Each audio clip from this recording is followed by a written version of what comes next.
The year is 1850. You wake before dawn in a wooden cabin. No electricity, no running water, no heat, except what you create by burning wood. The outhouse sits 50 feet from your door, frigid in winter, sweltering in summer. Your water comes from a well you dug by hand, hauled back by bucket. If you are a woman, you face a 1 in 8 chance of dying in childbirth during your lifetime. If you are a child, you have a 50-50 chance of reaching age 5. If you are a man, back-breaking labor will likely cripple you by 40. This wasn't distant past. This was the reality for millions of Americans just 170 years ago, within living memory of people's great-great-grandparents. The 1800s in America were an era of staggering hardship. Daily survival required relentless physical labor. Medical ignorance killed millions. Women were legal property of their husbands.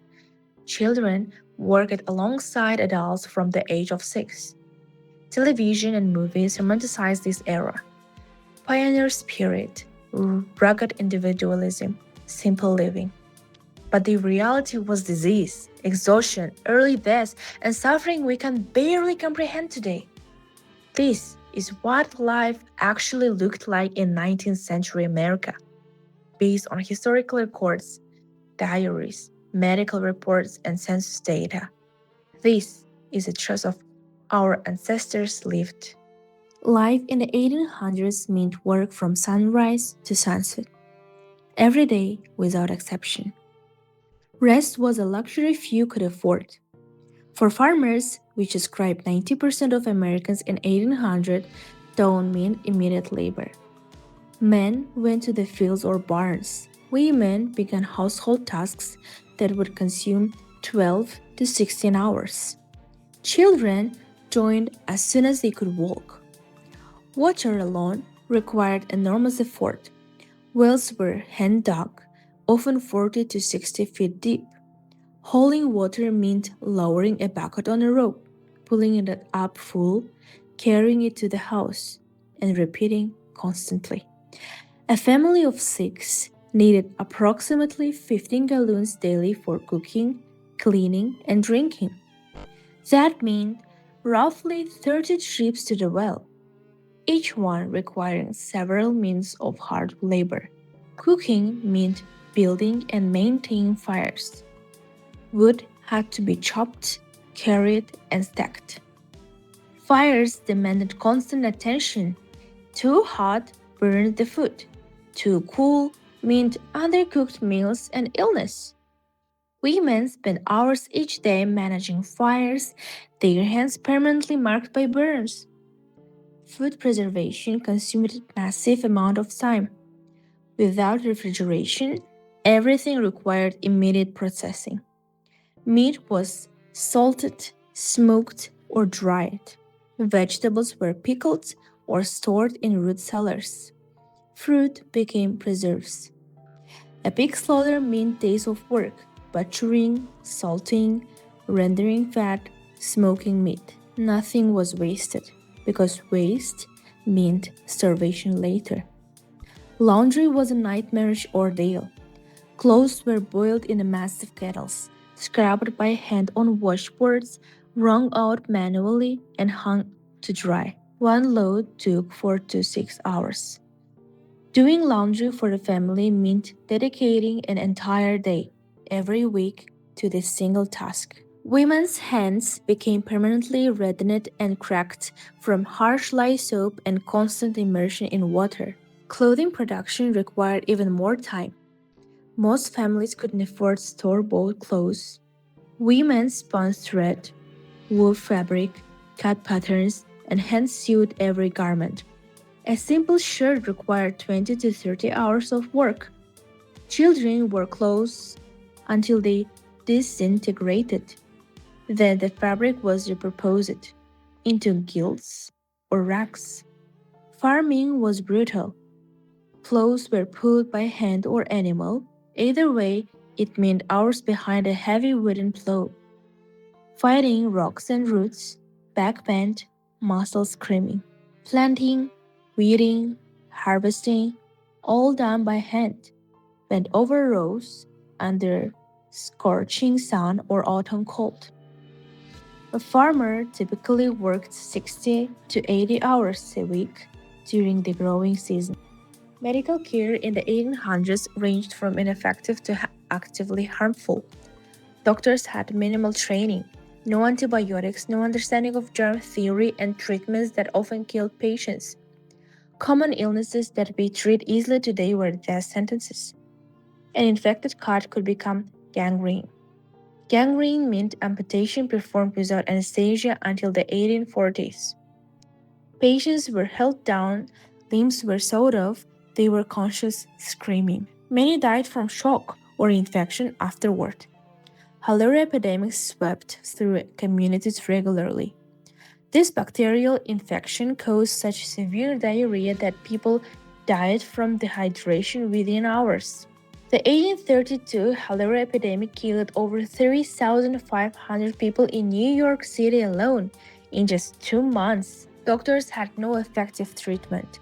They recommended bloodletting, which only hastened death. Tuberculosis, called consumption, killed 1 in 7 Americans during the 1800s. Victims wasted away slowly, over months, sometimes years.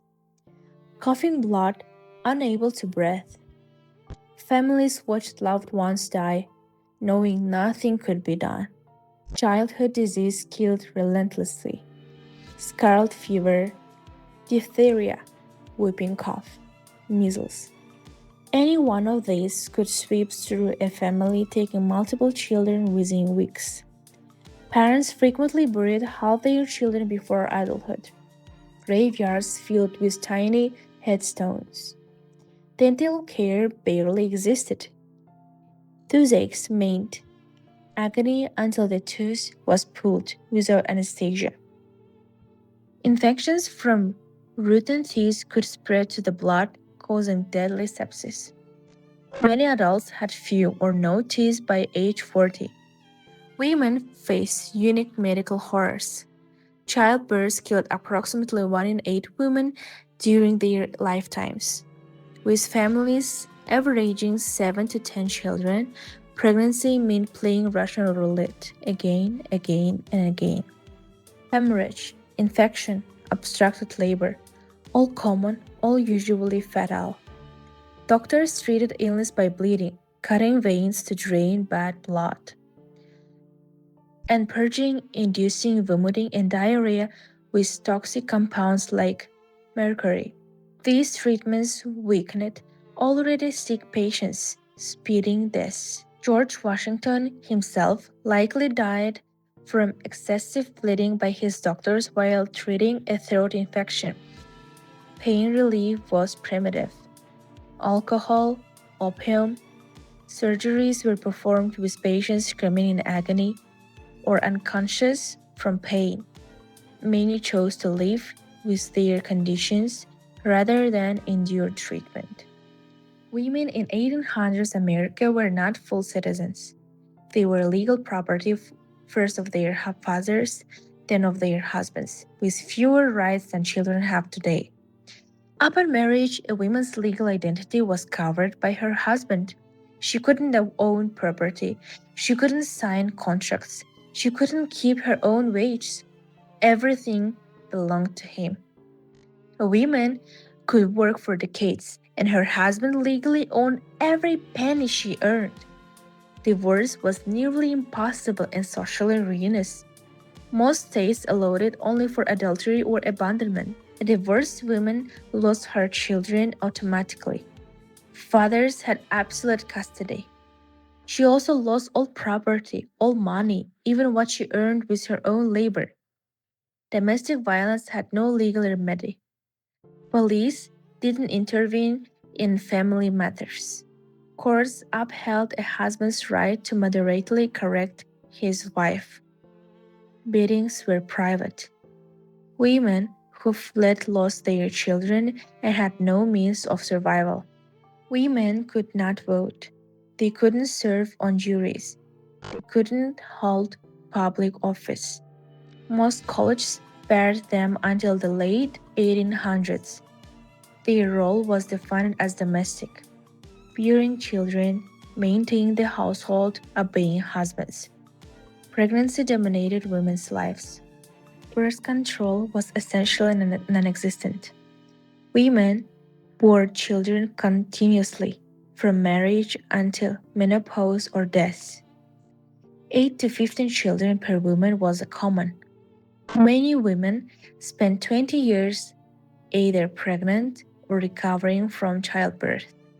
Every pregnancy risked death. Births happened at home with midwives or female relatives. When complication arose, breech, birth, hemorrhage, infection, women died. Families buried mothers and newborns together. Surviving children were raised by relatives or older siblings.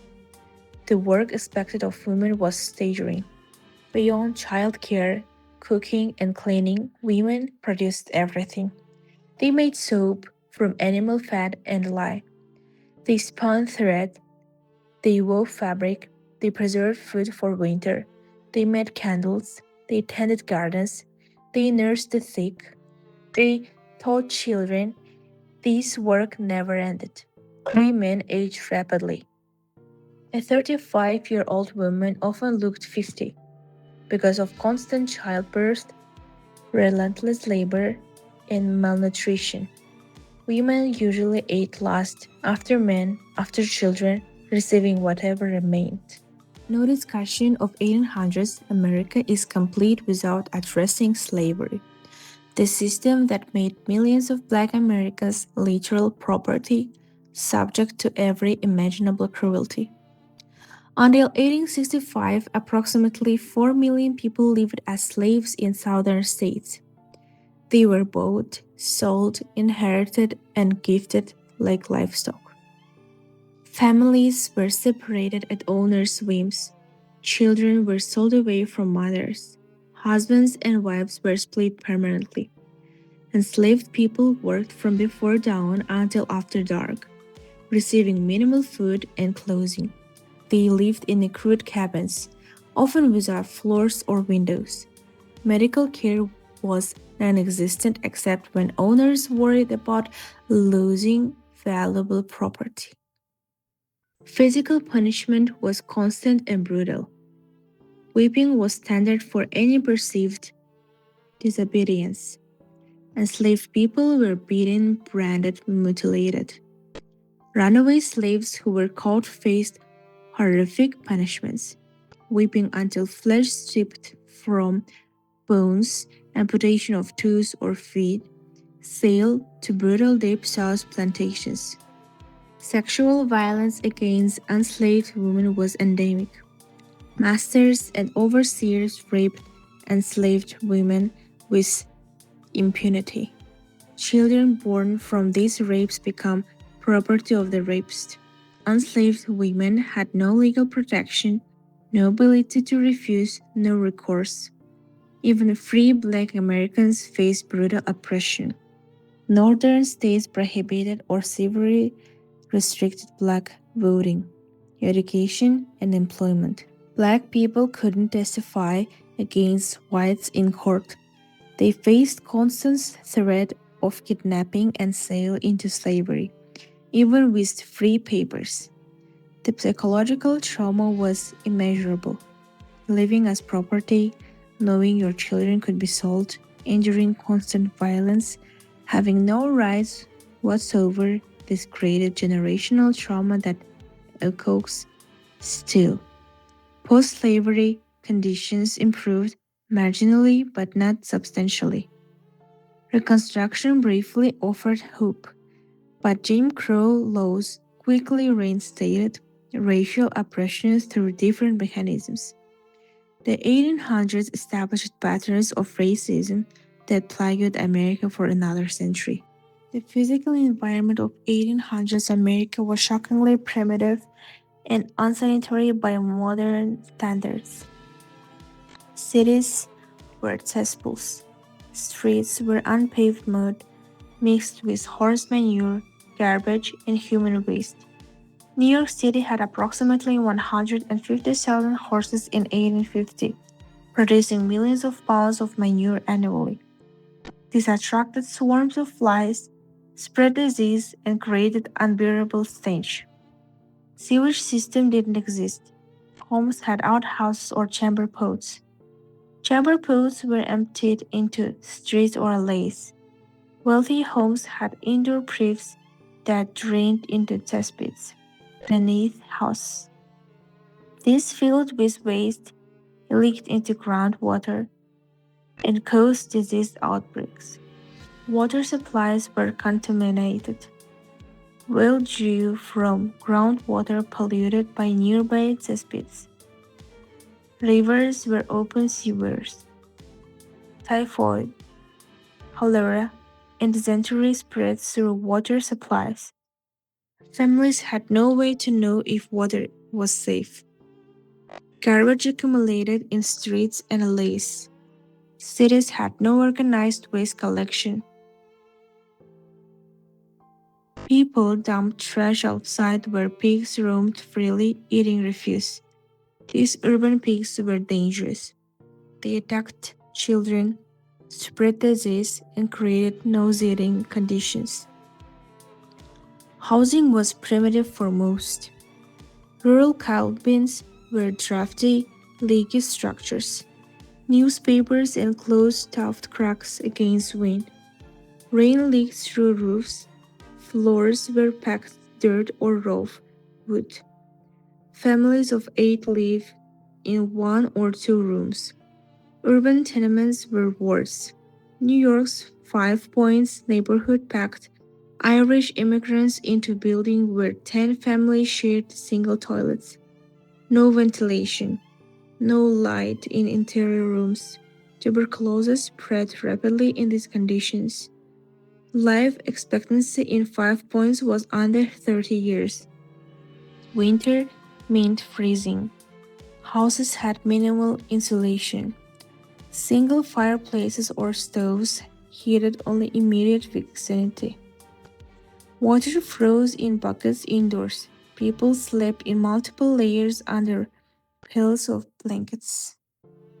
We owe them memory, acknowledgement, and refusal to forget how hard life actually was. The past wasn't better, it was brutal, and we were fortunate to live now, not then.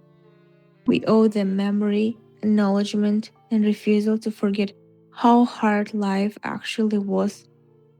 The past wasn't better, it was brutal, and we are fortunate to live now, not then.